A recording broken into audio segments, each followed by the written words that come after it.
Magkano po yung puhunan niyo po sa pag-aalaga? 300. Okay. 7,000. Sunod. Pangalawang tanong po, ano po yung mga naging challenges niyo sa pag-aalaga? Simula po nung nagsimula po ng po kayo sa Challenges.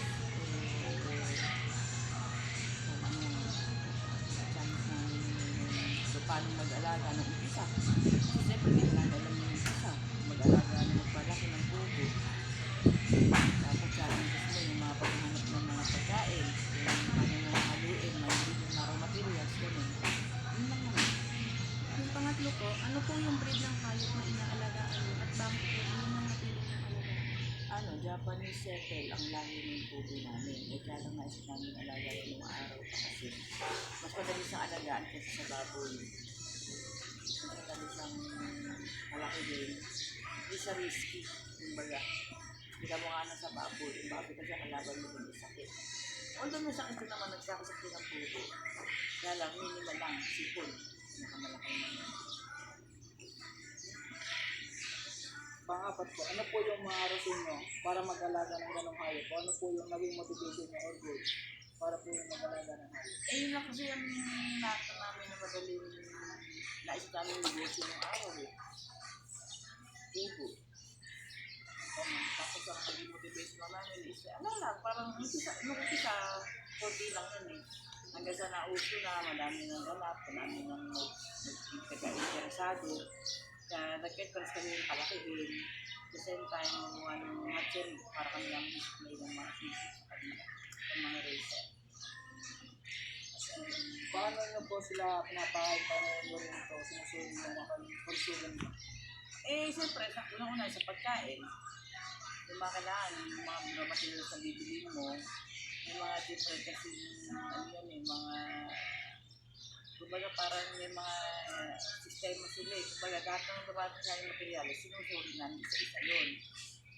Tapos, ano? Motivation. Yung kalusugan po. May-maintain mo lang sila yung pagkain araw-araw, check mo lang siya yung pagkain araw-araw, tubig, tapos yung mga vitamins na kailangan mo na ilagay mo. Maayos yung, ano ko na siyempre, ayos yung alaga. Sa ano po, sa marketing naman po, magkano po yung price ng pinibenta nyo? Price ng product po. Tapos saan nyo po sila pinibenta? Paano nyo po, ano po yung way nyo para maibenta sila? Eh, sa tagal namin, na 28 years na kami dyan eh. Bali, product namin si Sisu kasi yung ito ng mga pugo dito, hindi sa table, mo nga ng pangkain, pang-breed talaga siya. Tapos, ang benta namin sa kanila, 850 per piece. Eh, kagaya rin ng mga nagkagaya-gaya, maraming nakakakilala na kasi 28 years na kami dyan eh. So, hindi na namin kailangan mag-advertise pa. Kasi hindi ko magalala ng pugo, siguro kilala lang, gano'n. So, ito lang, ganun lang. Ilagay naman sa i-market. Kaya lang, may panahon din naman na mahirap. May panahon din naman na okay. Yun lang po, maraming salamat po.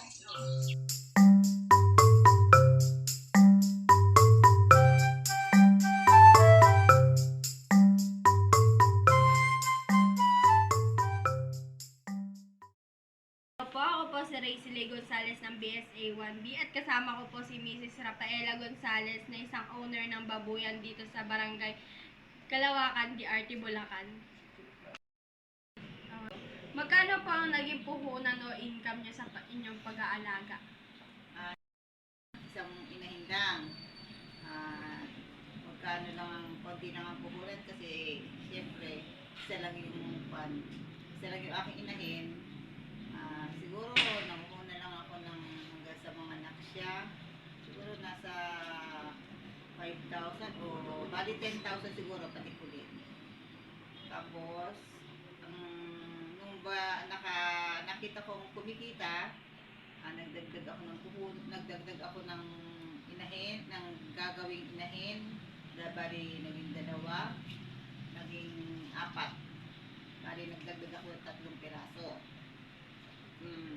Nakita ko naman na maganda ang nagiging resulta dahil ang ginagawa kong cycle ay puro bituinin. Como siya ay isang crossbreed, native na crossbreed, kumbaga sa pang litsunin lang, hindi ako nagpapatiner kasi ganun din naman ang cycle. Kung tutuus-tuusin mo yung hirap, pagod, at saka yung hirap, pagod sa pag-aalaga at abala, iisa lang din eh. Kung baga sa kwan, kumikita naman ng maganda pagka nagkukuan na nagkakabenta kasi medyo makualag yung mga baboy. Ngayon, siguro, kasi puro estimation na kasi hindi na ako naglilista ng puhunan ko ngayon sa baboy. Bali, 4 yung aking inahin.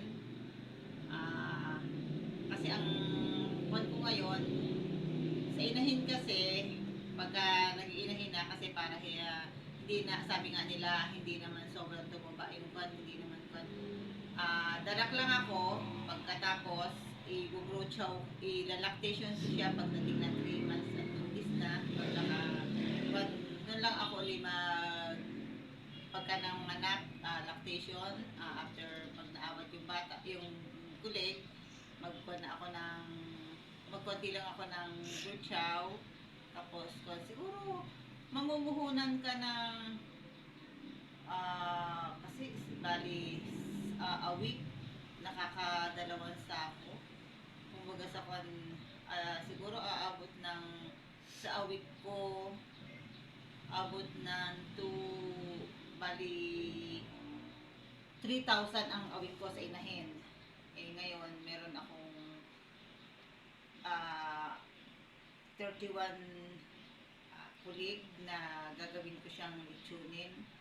Sa ngayon, yun ang malaking gagawin puhunan kasi bago mo siya maibenta ng litsunin, mamumuhunan ka muna sa 31 kulig. Ano po ang naging challenge sa inyong pag-aalaga? Ang naging challenge din kasi sa akin, wala kumbaga sa kwan, wala namang kumbaga sa bahay ka lang din, konting kahit may hanap buhay ako, meron akong ginagawa pero pag nakikita mo kasi yung mga alaga mo, natutuwa ka na rin eh. Nakita mo sila magaganda, malulusog. Kumikita ka naman ng maganda rin kasi sabi nga may inahin ka, hindi ka bibili ng kulit. Puro pag nanganak, talalaki mo lang, benta mo. Kaya kumikita ng kuwan. Ang naging challenge kasi yung income na nangyayari sa akin. Yung pag nakabenta sila yung dumadating na pera. Yun ang para doon na rin. Sabi nga makakundi sa pandagdag sa panggastusin. Ang breed ng hayop na inaalagaan nyo at bakit yun ang yung napiling alagaan? Sa panahon kasi nang nagbaboy ako, nagkuhan ako ng native kasi sabi ko nga, ang hybrid kasi medyo maselan. Ngayon, meron nung bumili ako ng una, bumili ko native. Tapos, nung nakaraang panganganak niya, ang pinaiay ko lang siya ng hybrid, crossbreed ang lumabas. Tapos ang pan nga nila medyo malalaki sila. Tapos nung ang nakita ko naman na mas maganda at saka nagkaroon ng sakit ang mga baboy. Ang baboy ko hindi nagkakasakit. Kaya mas pinili ko na lang yung mga native tapos crossbreed ang kaya nagiging crossbreed sila. Yung Rason para sa naging rason nyo para mag-alaga ng hayop? Unang-una, source of income. Kasi, kumbaga hindi siya ganun kalaking gastos sa pagkain. Hindi siya ganun mahirap alagaan. Kasi, native lang siya. Pero, kumikita ka naman. Po sila pinapakain. Paano nyo rin po sila nasusuri ang kalusugan nila? Ang pagkuhan ko kasi hindi kasi ako nagpapa-inject ng baboy, hindi ako nagkuhan. Basta ang sa akin, kung native siya, purong damo.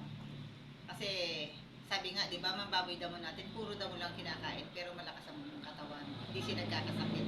Ganon din ang ginagawa ko doon sa mga baboy namin. Puro mga dahon-dahon, ipil, kangkong, kumbaga sa mga, minsan pagka sa panahon ng tag-ulan, sinusugas sila sa damo para makakain sila ng sari-saring damo nang maging malakas. Kasi ang kambing at ang baboy damo, malakas ang katawan eh. Eh sila naman, ang para hindi magkasakit, pinakakain din namin sila ng mga damo. Naman po, magkano po yung price ng pagbebenta nyo? Saan nyo naman po sila ibinebenta at ano ang way ng yung pagbebenta para maibenta sila?